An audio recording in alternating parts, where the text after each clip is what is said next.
Well, good morning as we're sitting here at LTV on this beautiful morning of Friday, January 26th, year 2024. Here with the Hello Hello Show. My name is Haim Mizrahi, continuing with the tradition of public access and the Hello Hello Show that's been on the air since 1984. Of course, not to fail to mention the contribution by Fraser Dougherty, Francis Ann, and of course the likes of you out there that make it your business to enhance and fortify the concept of public access as it should rightfully so find its way into every available space that we have in our lives and the opportunity to exercise the things that, without any doubt, add nothing but happiness and goodness and so much more into our lives. And I guess it's much needed for many people most times, if not all the time. Public access answers these needs. Public access caters to these needs, and whether it's needs of the individuals out there or the community as a whole, the concept of neighborhoods, the concept of neighborhoodship and camaraderie, and so much more. It's really the interesting thing is that public access really produces, for the most part, things that deliver a certain amount of goodness and definitely coherence and common sense. And in the same token, you get to hear the voices that make this fabric as special as it is, and especially because it's also changing every day, as it should be. Anything that is experimental and alternative and enlightened and modern and of course all the other aspects of uh, conservative surrealism, conservative expressionism, conservative modernism, conservative realism, conservative ism, in the same token to be said also modern expressionism, modern impressionism, modern Israelism, and then you can go also to expressionistic modernism and expressionistic um, surrealism, and so of course one can joke about these things, but the main the main thing in this whole concept of having a stage and having a stage with life in it, that kind of produces energy that you can feel it and you can work with it, benefit from it, and of course make other people appreciate it and benefit from it also, and the community also. I'm actually a little preoccupied because I was waiting for my guest. I'm going to give him one more chance. I'm going to call him, or I'm going to do this. 1 second. Text Paul.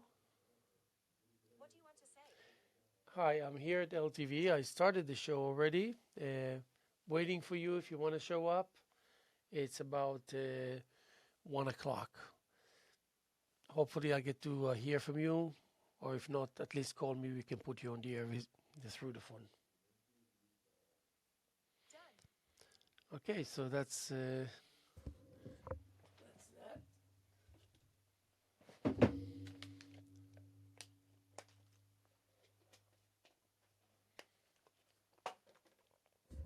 Yeah, I just left a message to my guest, potential guest. So, I think I'm going to do this. As I'm doing this, I'm going to, of course, do this. I got my pair of glasses, and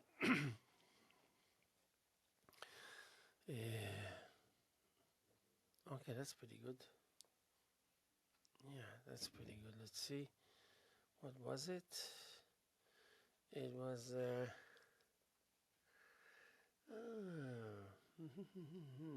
I'm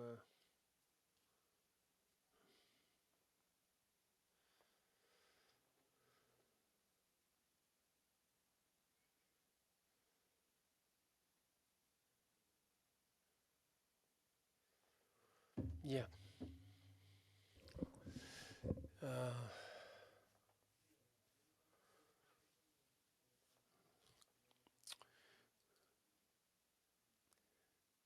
I find it very soothing to be able to go back to basic vis-a-vis going to the early concept of through my teenagehood,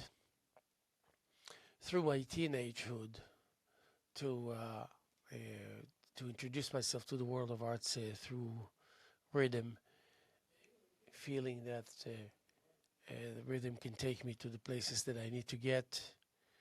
And I couldn't rationalize it. I could just feel it and realize that there's probably so many people out there in the world that feel the same way and have these, and so many of them would never really figure out what it really means and what kind of attention one needs to pay, and how is it to be the actual thing that it's destined to become and destined to be, and to live up to its full potential.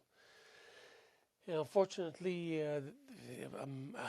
there's much help needed out there for individuals to prevail, and for the most part, it's not like there is help that happened to fail. There just doesn't exist. So much potential, healing by nature, is disappearing into the void just by way of ignorance. The people are unfortunately not informed. And really, when you live in a community or in a kind of a meaningful environment, you kind of expect to be notified. What are the expectations and what are the rules to the game, if there is a game to begin with, and what's the best route to take, and suggestions and daily guidance and TLC and love and really and also criticism and being critical, and everyone finds him or herself really able and compatible with coming from both ends, and these ends are really a meaningful nevertheless. It's like I felt early on, even if I did not live up to the expectations, that whether these expectations were mine from myself or just the expectations of the company that I used to keep, that they actually expected themselves to perform to a certain level and height, and to widen and achieve understandings musically for the most part, because I grew up in a musical scenario, the generation that welcomed jazz, rock, and fusion, and elevating the significance of that which is alternative by nature to be used more like frequently, and that is to say that you kind of enter the door of any kind of abstractive style vis-a-vis the back door, but still nevertheless you would make the impact that as if you entered through the main door, and this all symbolic, but symbolically it's good for it to be aligned with some kind of a plan, some kind of a message, some kind of a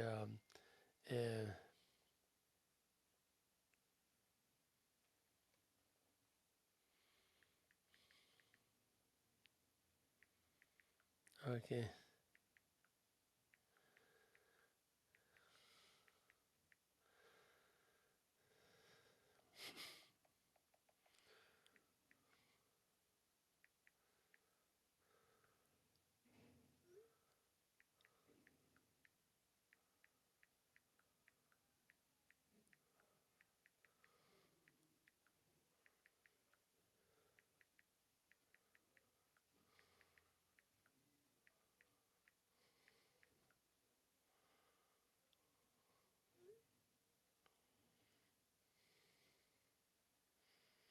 I'm going to try and call Paul. He hasn't been. He used to be a guest on the show very frequently. Let's see if he's going to answer. Hey, Haim. Hey, Paul, I just want to advise you that you're already on the air, so watch your words, huh? Yeah? Yeah. Can you So, hear me? yeah, yeah, of course I can hear you. I'm sorry we missed each other, but I said, you know, I might as well just have a 10-minute conversation if you have some time and No, highlight your activities and what's happening lately. I'd like to, but I'm like I just sent you a text. I'm in the middle of something right now. Can I call you in a few minutes? Yeah, sure, I'll pick up the phone. All right, thanks. Bye. Anyway, that would be nice to have Paul come on the show. Solid individual, known him for years. He means well. I always say that about him because he really means well. And he does a lot. Very capable in gathering musicians together for jam sessions, and just kind of happens to be pretty up there level of musicians that he manages to bring together and revive locations to a point where people are they need it, especially in this neck of the woods through the winter.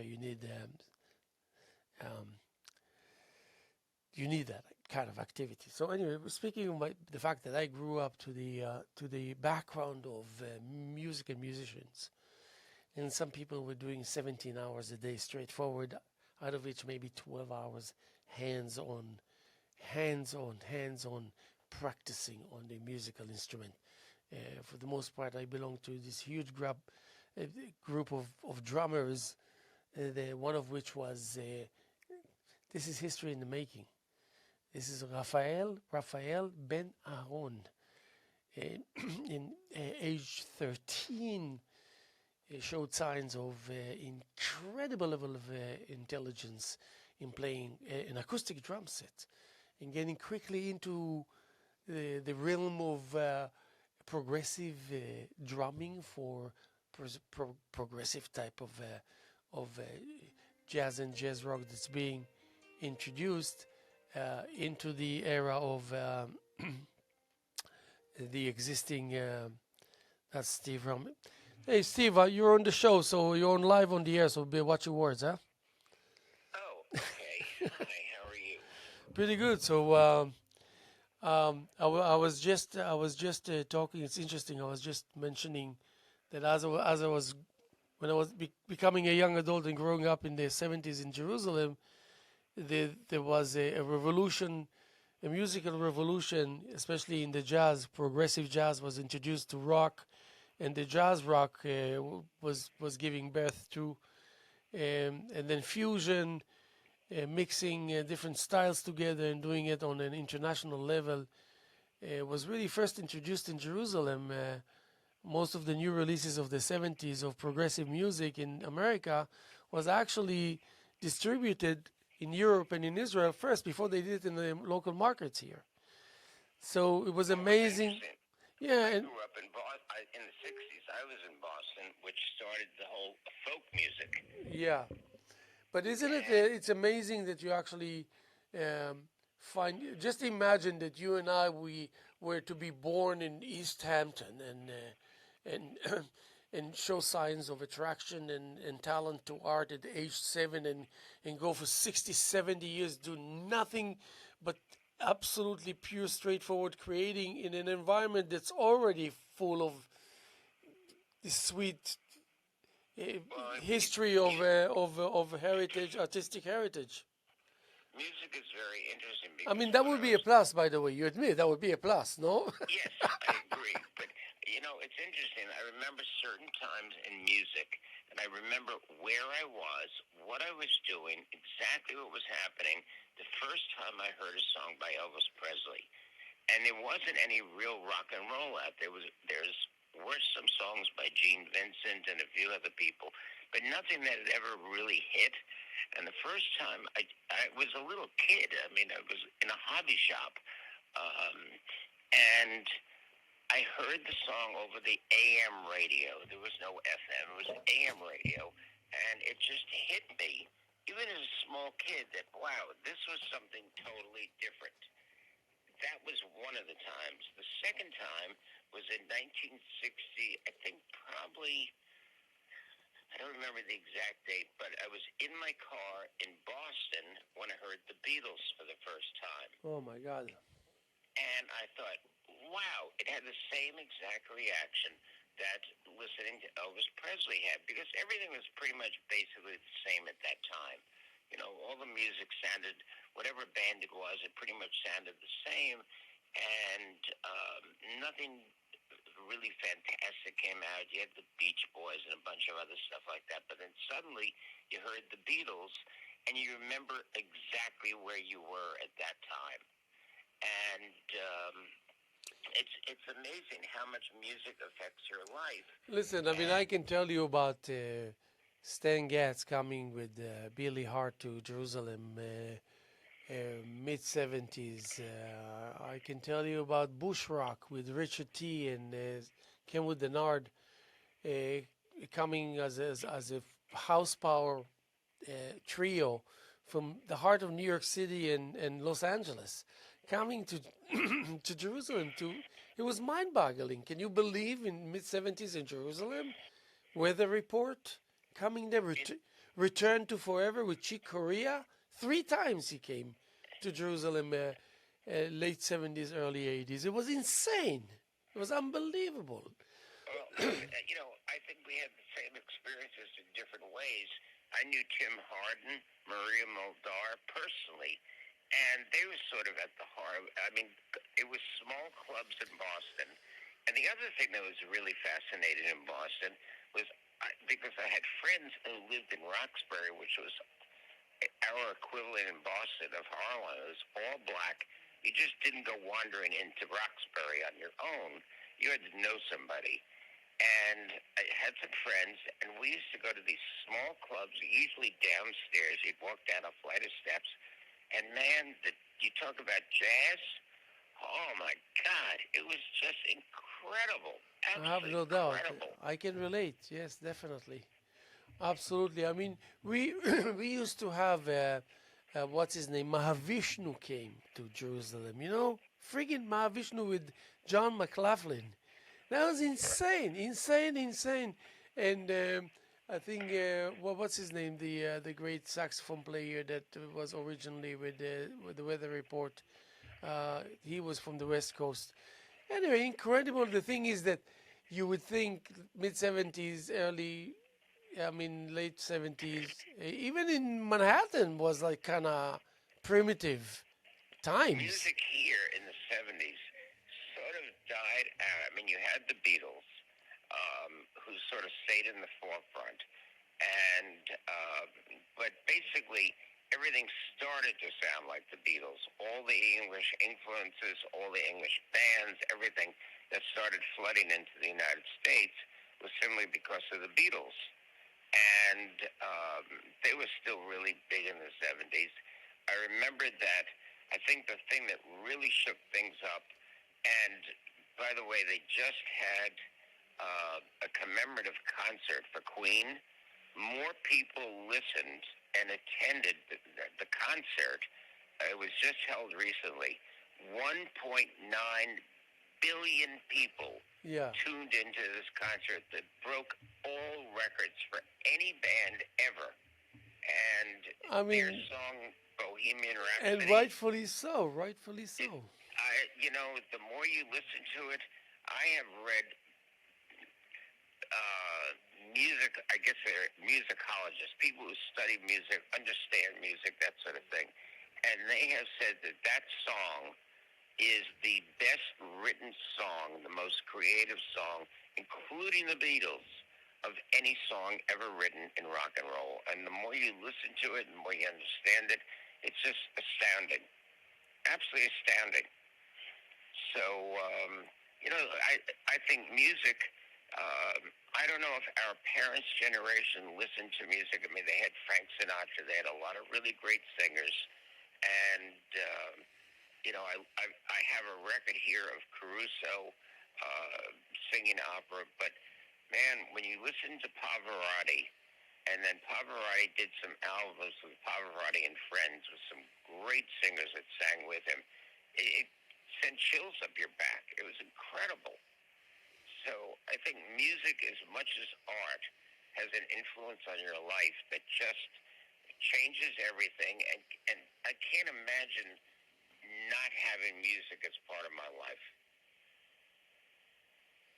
Yeah, well, Again, it's when you say Queen, you don't need to say anymore. You know what I mean? I mean, it's It just there's been so much going on recently you with see, all kinds of. I can tell you here. I'm sorry, I'm cutting you off, but I from from 73 to 77 I went to a boarding school. There was like an international boarding school in Israel with people from at least 17 to 20 countries and whatnot. It was happening, to say the least. It was happening, Right. and there I don't even know why am I telling you this story now. You have no idea. I'm going, I'm like, wait a second, what just happened? um, what did I want to say? I wanted to, there was And something. they didn't allow any music. They didn't allow any music completely. Was um, the what did I want to say? You know what? I forgot completely what I wanted to say. It's amazing. But anyway, Okay. yeah, when it comes to music and having music in your life and growing up to understanding, I mean, there were bands that are eternal. Look at the Rolling Stones. Uh, uh, Sometimes for many years I couldn't understand the concept that makes it great, or at least so great. Like great, yes, until it just hit me, you know. Right. And then once it hits you, you wonder how come you didn't notice it all these years. I was never a big fan of the Rolling Stones. I like music that, um, I'll use Bohemian Rhapsody. It's it's beautiful. I mean, there's an orchestra in the background. The music is just his voice is incredible. Freddie Mercury is probably one of the best singers around. There were some other bands that were close, but it's like there's only one Beatles. There was only one Elvis Presley. Of course. And that's what makes these people stand out to such a great degree. And, you can listen to all the bands you want, and there are great bands out there, no question about it. But they don't. There's something that separates them from the one or two that reach the very pinnacle of everything that you would want in music, and they put it all together. Yeah, and the thing is that because we were so appreciative of this, we were trying to imitate to get a little access to this power, because it's spelled power, not only talent. There's so many things that makes it powerful, and power speaks, and power is a positive demeanor in this whole scenario. So we used to be able to uh, experiment on our own behalf because of the level of our understanding and being able to relate to that kind of music. We grew up in times where everybody was trying to break through, and most people broke through. But the thing is that practice 17 hours on drums anywhere in the world will spell the same, especially if you're passionate and you're non-wavering and devoted. Doesn't matter. I grew up with people next to me that practice for 17 hours a day without making it look obsessive even. It was The just, only musical instrument that I can play is the radio. but I'm speaking of playing a musical instrument, I mean. Right. I mean, I just have no musical talent. I took piano lessons, that was a disaster. I took guitar lessons, that was a disaster. Singing, I can get everybody in an auditorium to leave immediately. Um, certain talents I have that can clear out an entire hall, and singing is one of them. So, but that doesn't affect my ability to listen Suddenly to I music. imagined you sing. You know. That was pretty terrifying. The only time that I'll sing is if I'm in the car alone and I have to make sure there's nobody nearby. Yeah, oh my God. If I drive through a community, people will run out of their houses. No, that would, yeah, oh yeah, definitely. But it's interesting. Before you called, I was just talking about the fact that I lived in a reality where for a while I was amongst those that were dedicated and really extremely involved. And for a while I was the same as they. And, fortunately for me, I started feeling like, you know what, first of all, I don't think I want to do that the way I'm doing it now. I can put 5 hours a day. I don't have to do 17. Right. And then when I took 5 hours a day, I felt like, okay, you know what? I can change my style completely, not knowing what it is, but starting now because it's going to take years, and then building up into the new style and accepting myself as a musician still, nevertheless. I didn't want to leave it altogether just because I cannot put the maximum. So I set up what my maximum is, and then I set it in motion. And down the road, when I first started realizing that I'm actually becoming a painter, and then I immediately utilized all the advantages that I gained by wheeling and dealing with music for 20 years and trying to Right. stay afloat and trying to make a difference, if only by the nature of the new style that I created. Forget about the capability on the instrument itself. But and you know what? That's why I don't have no fear when I stand in front of the canvas. Never had. I don't even remember the first dozen paintings that I did. That goes to show you how good it was for me. I mean, how little of a price I had to pay in the process of introducing myself to art. You know how painful that could be. It can take you years until you realize that you actually did your first one, so to speak. And Yeah, I looked at there's a piece of sculpture in the house, and I have some other ones, and I looked at it just recently, and I looked at the date on it. It was 1951, so it was eight. No, I was 9 years old when I did it, mm, and that's not one of the earlier pieces. One of the earlier pieces was when I was 7, and I have photographs of myself sculpting at the age of 7, and I look back on that and I think, it's just interesting how your life forms in some cases at an early age, and it's almost you don't have a choice. It just comes out of you, and that's what you're doing. And I have followed that up till today. I mean, art. I can't imagine, and I'm sure you have the same feeling.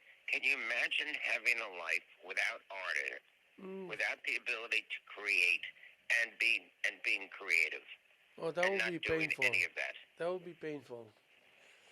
It would be torture. Yeah, it would be borderline intolerable. Yeah. But can't the thing imagine. is, the thing Good, is, bad, or indifferent. The process of creating, to but me, is so critical to life.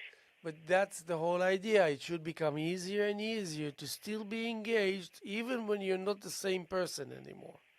Yeah, that I take it under consideration. I always wanted to be a player in the game. It doesn't have to be. I'm not a player in the game in order to be whatever it is that I'm going to be, because that's out of our hands. You make the paintings, you exhibit the painting. It's out of your hands. It's done. Right. So now it's the turn of the viewer, of the participants from the world to whatever. It's not your business anymore. But in the meanwhile, there's always something going on. And so as the years go by, then maybe it's slower, but it still has to be an ongoing process of creating and creations and thoughtfulness and breaking through and contemplating and philosophy and everything. You know how we,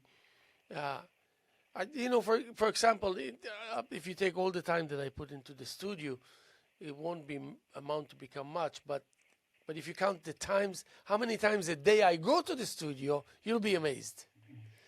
Right. Like 7 times. Right. But I put 2 hours. You know what I mean? But these are solid 2 hours that consist of 5 times 15 minutes and 1 time half an hour or something. You know what I mean? But it's every day, every day. So you beat the system, and you beat that which usually crushes you with some kind of a repetition-like attitude, technique. That the process in itself cannot tolerate your dominance, therefore. You know what I mean? I know.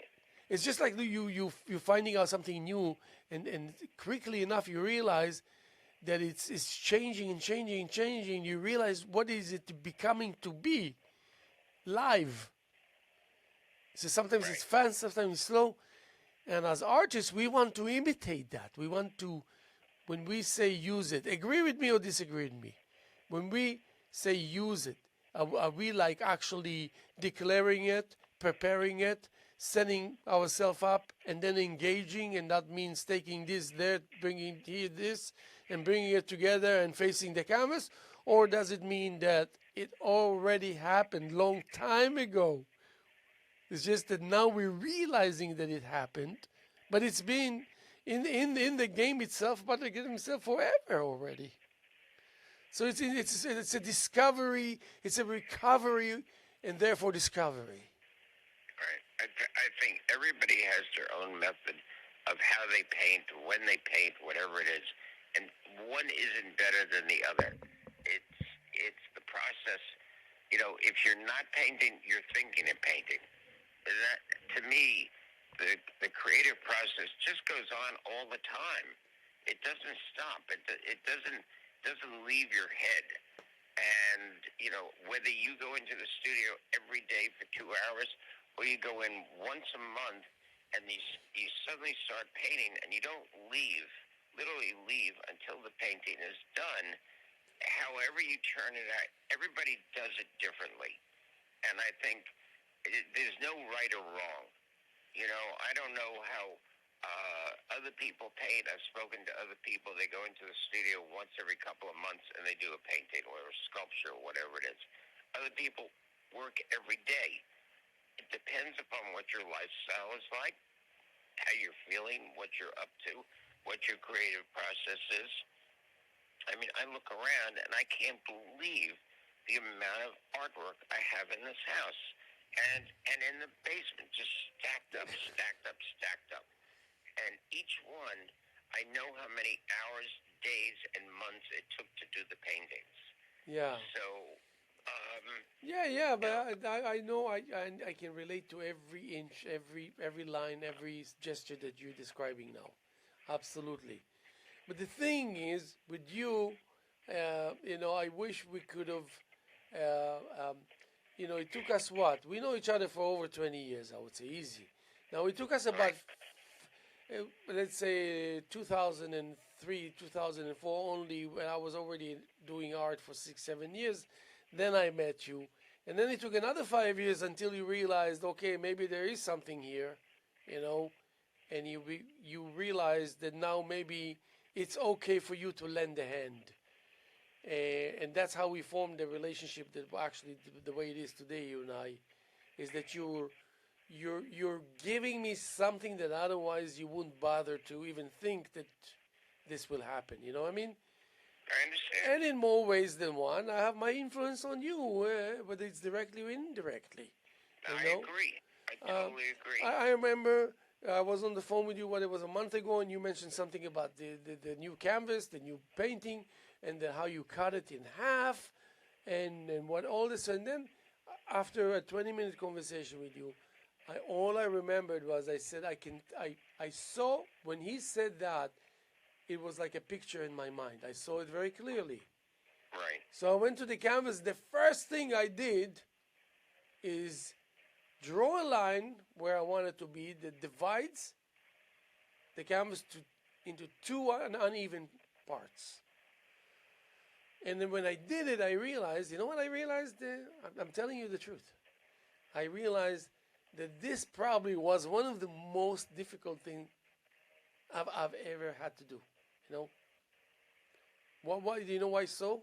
Because usually, when you want to draw a line that separates the surface into that many parts, you don't realize how difficult it is to make a decision where the line is going to go, and at the end of the day to realize that the line that you have chosen, is it really the right one? So no matter what, in your utmost conviction, you always leave enough room for a question mark. And here, but just to complete my thought from here, after the conversation with you, I went to the canvas, I put that line, and I don't think since then or before that it ever happened to me that I could just draw a line and realize I'm good to go. Now I can start creating. Right. And everything developed from that. Right. So I think that if we were to have started 10 years earlier, you and I, we would have benefited from having a person next to you that saves you time and energy, and just Well, it also is the interaction. I mean, it's really critical for any artist, and that's why I sort of miss the fact that we can't get groups of artists out here together to sit down, have a cup of coffee, and discuss what they're doing. It just doesn't happen. And yet, in the past, artists used to get together, and it wasn't like they were giving away trade secrets to somebody else that was going to copy them. Nobody was interested in copying anybody else's style. But they got ideas from each other of things that they could try in their paintings that they may not have thought of. And that's a dialogue of people, just you and I talking about things. When we get together and we talk about things, it influences you, it influences me. And that's really important. It opens your mind up to things that you may not have thought of on your own. It's like working in a closet. If you work only in a closet, you're only going to get certain things done, or just your studio, without any outside influence. You're limited as to what your creativity is. As soon as somebody else says something about, oh, why don't you try something like this? Or, I've been painting and I've stopped using this color and that color, and I really like the way it's coming out. You start thinking about, hey, maybe there's a different way to approach what I'm doing. And just the fact that you can accept the fact that there are different ways to do things, or it may change you. It's like the old adage of driving down a road and then you come to a fork in the road. Do you go right? Do you go left? And those are choices that you have to make in art also. Do you try something totally different? What's the worst that happens? You screw up a painting. You can paint over it.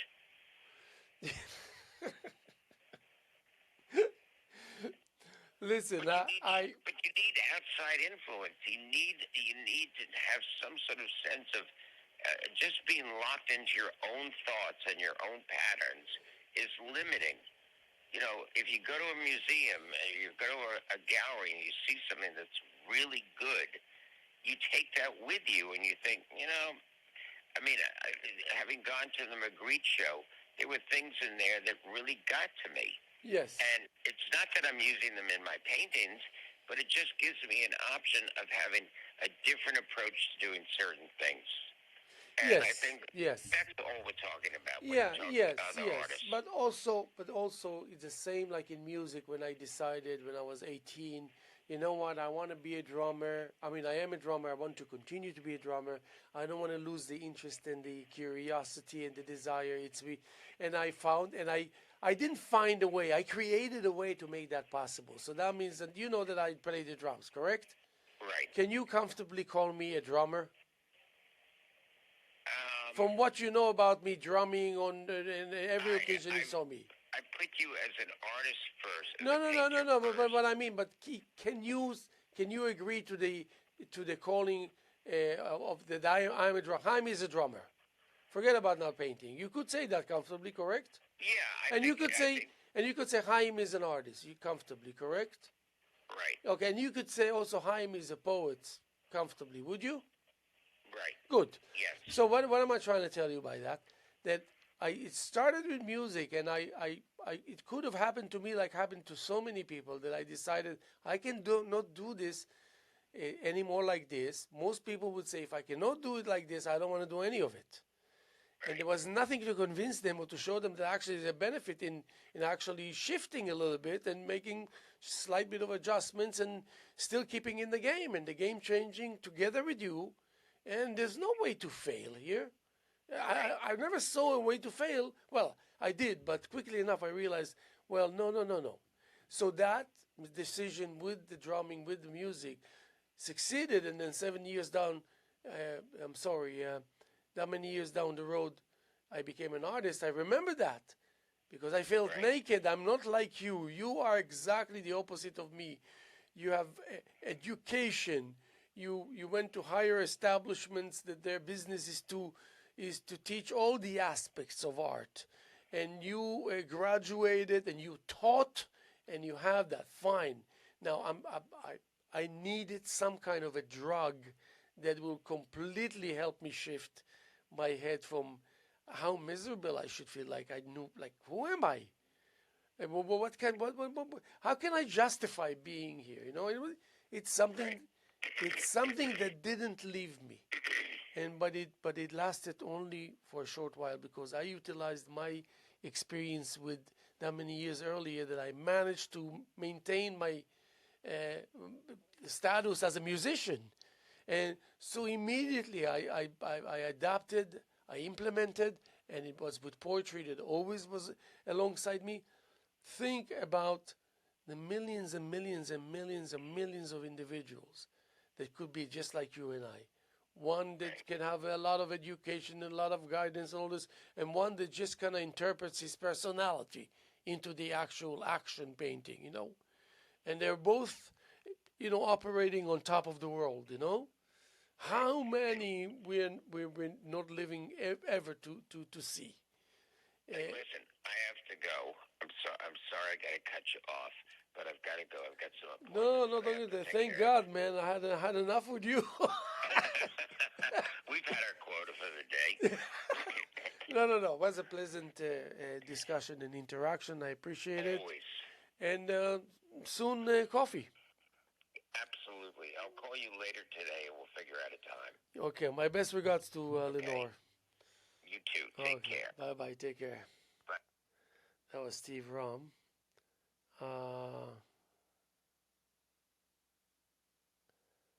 What is this?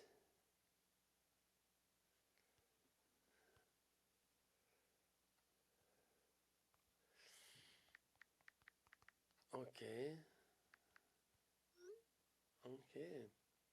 I just have to do this.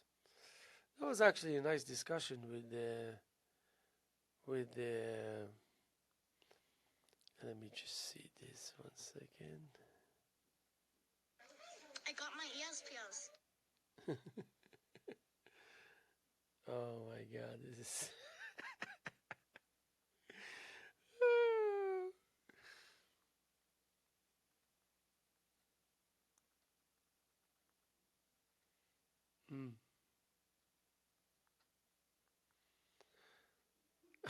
Oh my God.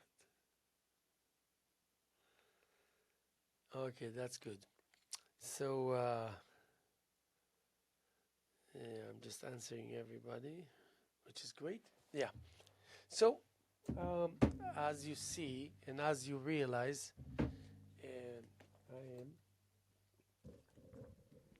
am going to check something here.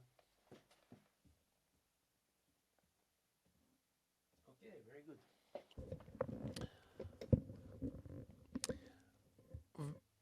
I'm very happy to. Yeah, okay. I'm very happy to have had the chance to chat on the air with Steve Rom, a mentor, a longtime friend, and an incredibly talented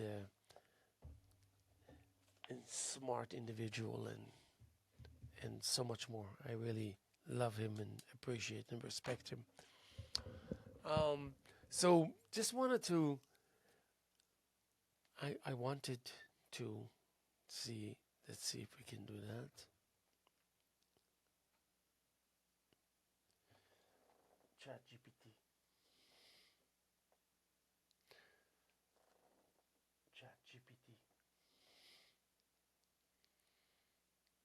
Yes, that's good. Okay.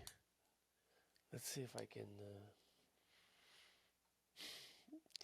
Just to mention that we're sitting here January 26, year 2024, on a Friday morning, actually early afternoon already. Here with the Hello Show. My name is Haim Mizrahi, continuing with the tradition of public access and the tradition of the Hello Show. To mention only that we still have the show with Josh Dayton, Steve Lotion, and myself until the second week of February, and then we're getting ready for a big women's show. Really exciting. I mean, you're talking about really exciting. not to be missed. It's going to be through the month of March, maybe even into the first week of April. And then we have some really exciting things. There's always something happening, and worthy artists with goodwill in place, and just incredibly wonderful. And then what is it?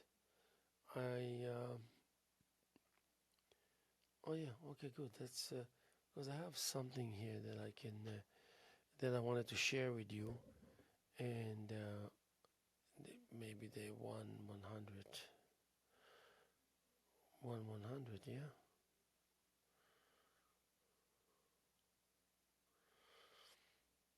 Hmm.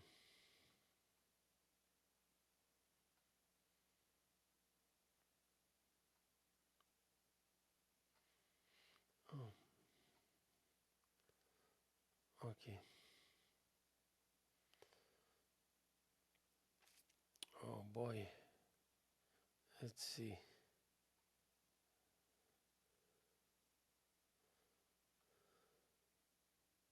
Hmm.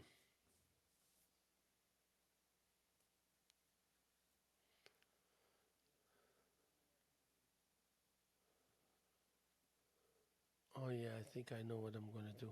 Of course, I'm gonna do this, and I'm gonna do this, and I'm gonna do this.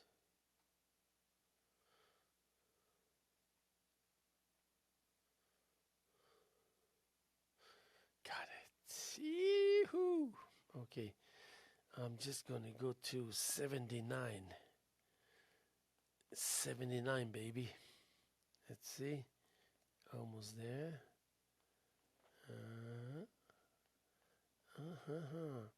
So, okay. Wonderful. Okay, actually very nice. Actually very nice. Uh-huh. Mm-hmm.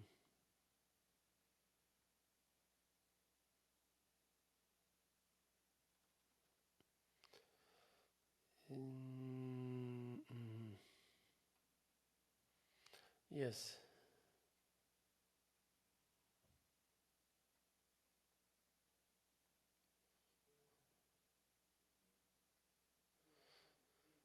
Uh-huh.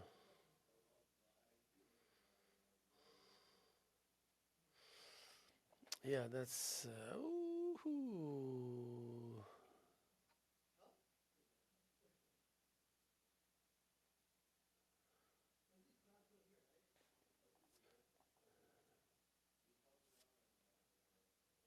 Okay, so I just wanted to share this with you. Uh, to some, like if was as if not based on any of the need. So that means um, um, it appears as though it lacks a clear foundation, with the swinging green light posing a risk to anyone's head. Certain individuals long for the closing narrow pathway. In solitude, sweetness embraces and entirely accompanied by regal gestures that draw closer to familiarity. What, for Pete's sake, is the issue with him? What, for Pete's sake, is the issue with him? So, um, um,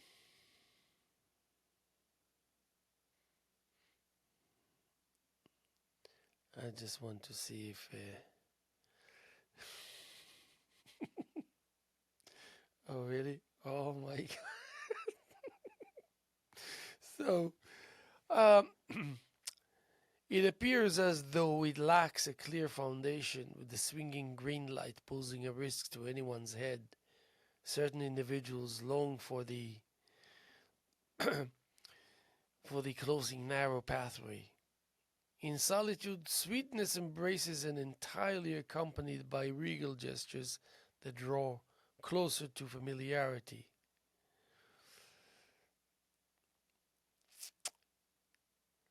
Scoring 79 out of 100, this narrative unfolds with an enigmatic quality seemingly detached from any discernible purpose. The imagery of the swinging green light heightens the sense of jeopardy, where the well-being of anyone's head is at stake. Within this intriguing scenario, there is an apparent yearning for something undefined, expressed through the desire for a closing narrow pathway. Some individuals find solace in solitude, where sweetness pervades an entire realm. The regal gestures of familiarity envelop the scene, creating a juxtaposition of isolation and connection. Yet, amidst this atmospheric exploration, a pressing question arises. What, for Pete's sake, is the matter with him? This inquiry introduces an element of mystery, inviting further contemplation into the intricacies of the unfolding narrative. I love that, actually. That's so now um,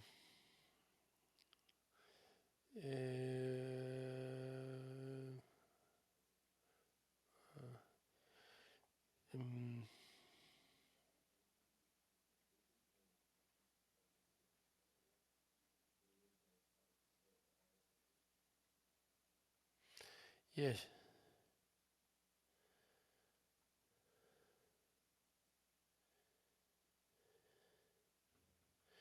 Oh, yeah, definitely. So, in the unfolding narrative, the mysterious element revolves around the enigmatic, him mentioned in the text. The question, what, for Pete's sake, is the matter with him, acts as a narrative catalyst, inviting readers to delve deeper into the disclosed intricacies of this character's experiences or emotions. The mystery lies in the ambiguity surrounding the nature of the issue afflicting him. The text leaves room for interpretation, prompting readers to ponder whether it's a personal struggle, an emotional conflict, or perhaps a broader societal concern. The lack of explicit details adds an air of suspense, encouraging readers to engage in a process of imaginative exploration to decipher the unyielding complexities. This mysterious quality not only captivates the reader's attention, but also introduces an element of intrigue that propels the narratives forward. It becomes the audience to unravel the layers of the character's predicament, fostering a sense of curiosity and anticipation as they seek to uncover the hidden truths concealed within the text. That's going a little too far. Um,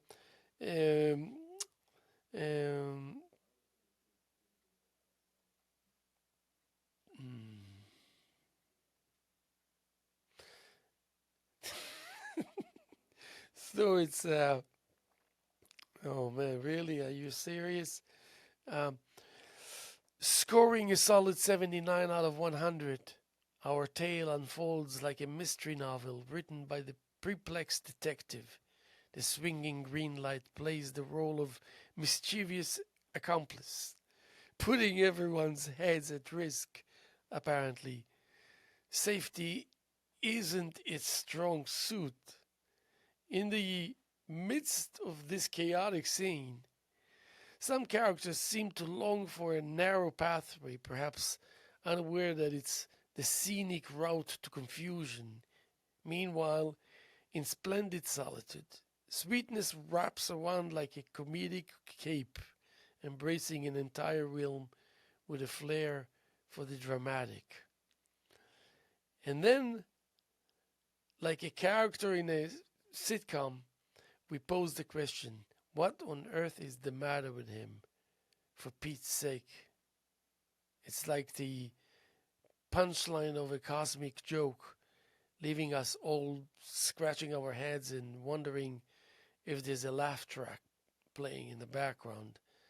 The mystery deepens, but so does the chuckle factor as we navigate the perplexing and amusing twists of this curious narrative. And mm,